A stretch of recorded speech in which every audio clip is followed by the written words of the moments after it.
बिस्मिल्लाहिर्रहमानिर्रहीम बिस्मिल्लाहिर्रहमानिर्रहीम। शुरू करते हैं अल्लाह के नाम से जो बड़ा मेहरबान और निहायत रहम वाला है। आज की वीडियो में हम बात करने वाले हैं अल्लाह ताला के नबी हज़रत यूसुफ़ अलैहिस्सलाम के बारे में। हज़रत यूसुफ़ अलैहिस्सलाम अल्लाह के नबी हज़रत याकूब अलैहिस्सलाम के बेटे थे और उनके हुस्न और ख़ूबसूरती का तो कोई मिसाल रहती दुनिया में नहीं मिलेगा आपको। इसी वजह से वो अपने बाबा अल्लाह के नबी हज़रत याकूब अलैहिस्सलाम को अपने बेटों में से सबसे ज़्यादा प्यारे थे और उनके चहीते बेटे थे। हज़रत याकूब अलैहिस्सलाम के 12 बेटे थे जिनमें से हज़रत यूसुफ़ अलैहिस्सलाम सबसे छोटा था। तो इस वजह से हज़रत यूसुफ़ अलैहिस्सलाम के भाई अपने भाई से जलते थे और हसद किया करते थे। और तो और फिर अचानक एक ऐसा वाक़या हुआ जिससे उनकी हसद एक इंतहा तक पहुँच गई और वो अपने भाई हज़रत यूसुफ़ अलैहिस्सलाम के साथ वो कर बैठे जो कोई दुश्मन भी अपने दुश्मन के साथ कभी ना करे। वो क्या वाक़या था आज की वीडियो में हम उसी पे बात करेंगे। तो एक रात की बात है जब चाँद की चांदनी ज़मीन को चूम रही थी तो हज़रत यूसुफ़ अलैहिस्सलाम बड़ी गहरी नींद में सो रहे थे तो उन्होंने अचानक एक ख्वाब देखा। वो ख्वाब में क्या देखते हैं कि 11 चाँद सितारे और सूरज जो कि उन्हें सजदा कर रहे हैं।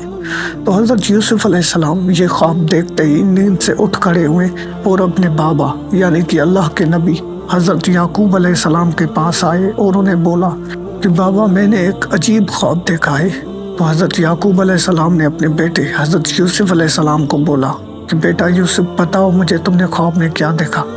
तो हज़रत यूसुफ़ अलैहिस्सलाम अपने बाबा यानी कि अल्लाह के नबी हज़रत याकूब अलैहिस्सलाम को अपना ख्वाब बताने लगे कि बाबा मैंने देखा 11 चाँद सूरज और सितारे हैं जो कि मुझे सजदा कर रहे हैं। तो हज़रत याकूब अलैहिस्सलाम ये सुन के बड़े हैरान हुए और हज़रत यूसुफ़ अलैहिस्सलाम को बोलने लगे कि बेटा यूसुफ़ ये कोई आम ख्वाब नहीं है, ये अल्लाह ताला की तरफ से एक इशारा है, लेकिन तुम अपने भाइयों को इस ख्वाब के बारे में मत बताना, उनके साथ इस ख्वाब का जिक्र ना करना क्योंकि वो तुमसे हसद करते हैं।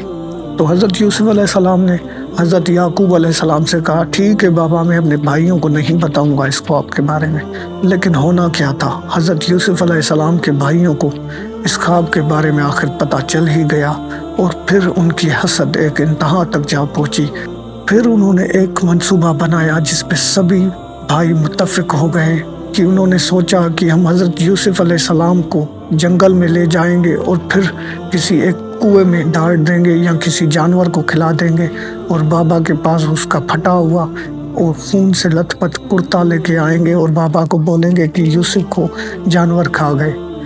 तो सब भाई इस मंसूबे पे राज़ी हो गए और सब भाई मिलके हज़रत याकूब अलैहिस्सलाम के पास आए और याकूब अलैहिस्सलाम को बोला कि बाबा हम जंगल में घूमने जा रहे हैं और हम चाहते हैं कि हम यूसुफ़ को भी अपने साथ ले जाएं और उसे घुमा के लेके आएं।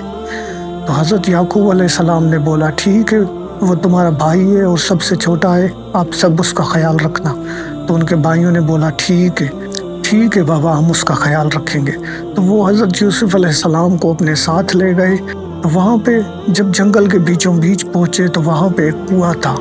तो हज़रत यूसुफ़ अलैहिस्सलाम को अपने भाइयों ने उस कुएं में फेंक दिया और उनका कुर्ता लेके अपने बाबा हज़रत याकूब अलैहिस्सलाम के पास चले आए और उनको बोलने लगे बाबा यूसुफ़ को जंगली जानवर खा गए, हमने बड़ी कोशिश की कि हम यूसुफ़ को बचाएं लेकिन हम उसे बचा नहीं पाए और यूसुफ़ गुम हो गया जंगल में और जंगली जानवर उसे ले गए। लेकिन फिर अल्लाह ताला ने अपने मौजज़े से हज़रत यूसुफ़ अलैहिस्सलाम को उस कुएं से ज़िंदा निकाल दिया। इस वाक़े पे हम एक और वीडियो बनाएंगे कि हज़रत यूसुफ़ अलैहिस्सलाम को अल्लाह ताला ने कुएं से कैसे निकाला और कैसे उसे मिस्र का बादशाह बना दिया। तो मिलते हैं एक और वीडियो में, तब तक के लिए अल्लाह हाफ़िज़।